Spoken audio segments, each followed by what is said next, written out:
22 November terjadi kasus penembakan di distrik Xintian, kota New Taipei. Pria bermarga Huang yang terlihat berlari naik ke dalam sebuah mobil sedan warna perak dicurigai menembak pelaku usaha kopi bermarga He sebanyak 4 kali yang mengakibatkan korban tewas. Polisi membentuk tim khusus dan berhasil menemukan barang bukti. Namun kurang selangkah sang pelaku mengganti pakaian dan melarikan diri. Jalur kabur pelaku sangat rumit. Pagi 22 November diketahui berlalu lalang di sekitar rumah korban. Usai menembak, segera mengendarai mobil dan membuangnya di sebuah supermarket. Pelaku mengganti pakaian dan kemudian naik taksi. Masuk ke MRT Longshan Temple dan kembali mengganti pakaian. Selanjutnya kembali naik taksi dan menuju Bandara Taoyuan. Pistol yang digunakan dibuang di jalanan penghubung gedung bandara. Siang harinya, naik pesawat terbang menuju Xiamen, Tiongkok. Untuk tahap awal, polisi mendapati jika pelaku bermarga Huang yang berusia 30-an tahun memiliki banyak catatan kriminal, meliputi narkoba, senjata, dan lainnya. Apa motif yang dimiliki pelaku masih perlu dikonfirmasikan. Pihak kepolisian New Taipei juga telah meminta bantuan Satuan Polisi Kriminal Antar Selat untuk menghubungi pihak Tiongkok agar dapat membantu penangkapan dan pemulangan pelaku. Taiwan dan Tiongkok sempat menandatangani kesepakatan untuk saling membantu dalam hal pencegahan kejahatan. Namun beberapa tahun terakhir ini, karena dipengaruhi isu politik dan pandemi, maka sistem yang ada tidak berlangsung dengan efisien. Apakah sang pelaku dapat ditangkap dan dikembalikan ke Taiwan? Masih menjadi sebuah pertanyaan. Menghadapi ancaman Tiongkok, Kementerian Pertahanan mengusung rancangan program khusus belanja perbaikan sistem pertahanan perang laut dan udara yang lolos dalam rapat pembacaan tahap ketiga di Yuan Legislatif tanggal 23 November, di mana termasuk dana belanja senilai 240 miliar dolar Taiwan. Dalam jangka waktu 4 tahun ke depan, MND akan membangun daya pertahanan negara dengan membeli rudal, sistem pertahanan udara, dan kapal induk.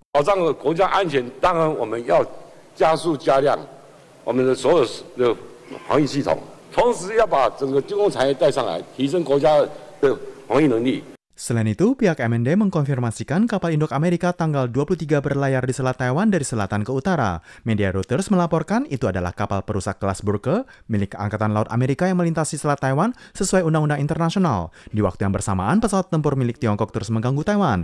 Mantan Menteri MND, Michael Chai, menyarankan Taiwan untuk lebih aktif mengupayakan diri berpartisipasi dalam latihan militer lingkar Pasifik tahun depan.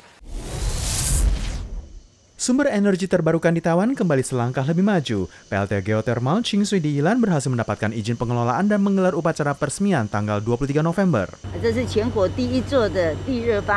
PLT Geothermal Qingshui memeskan dana senilai 700 juta dolar Taiwan, mampu memproduksi 60.000 watt per hari. Kapasitas listrik ini ditambah dengan sistem dari Taipower akan mampu menunjang kebutuhan sekitar 10.000 keluarga. Teknik operasionalnya adalah menyedot air panas yang berada pada kedalaman 1,2 hingga 2,1 km dipadukan dengan uap dan disalurkan ke mesin pembangkit listrik. Air yang telah dipakai akan dikembalikan ke bawah tanah tanpa menghasilkan polusi apapun.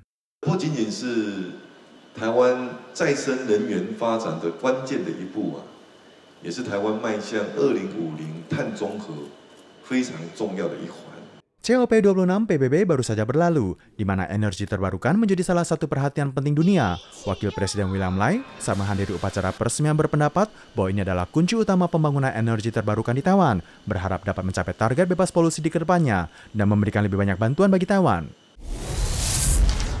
Kondisi pandemi di Eropa terus memanas. Banyak negara yang kembali menerapkan pengetatan protokol pencegahan. Republik Tatarstan di Rusia adalah yang pertama mewajibkan penumpang bus untuk menunjukkan dokumen vaksinasi atau keterangan sempat tertular. Jika tidak, maka akan diusir. Hari pertama tercatat sebanyak 500-an penumpang yang ditolak. Pandemi di Timur Tengah perlahan menghangat kembali. Jumlah kasus positif di Republik Ceko terus mencatat rekor baru. Pemerintah mengeluarkan larangan masuk ke tempat umum seperti restoran dan bar bagi mereka yang tidak divaksinasi, berharap dapat meningkatkan persentase vaksinasi. Intensifikasi pandemi di Eropa kembali memaksa setiap negara memberlakukan pembatasan. Austria terapkan lockdown nasional keempat kalinya hingga 13 Desember. Pemerintah juga mewajibkan orang dewasa untuk ikut vaksinasi per 1 Februari tahun depan. Langkah keras ini telah memicu pertentangan publik. Banyak yang tidak puas dengan kebijakan lockdown 3 pekan di beberapa kawasan di Belanda. Dalam 3 malam berturut telah terjadi aksi demo di berbagai kota, di mana berlanjut dengan perseteruan antara warga dan polisi. Hingga kini tercatat ada 100-an orang yang ditangkap.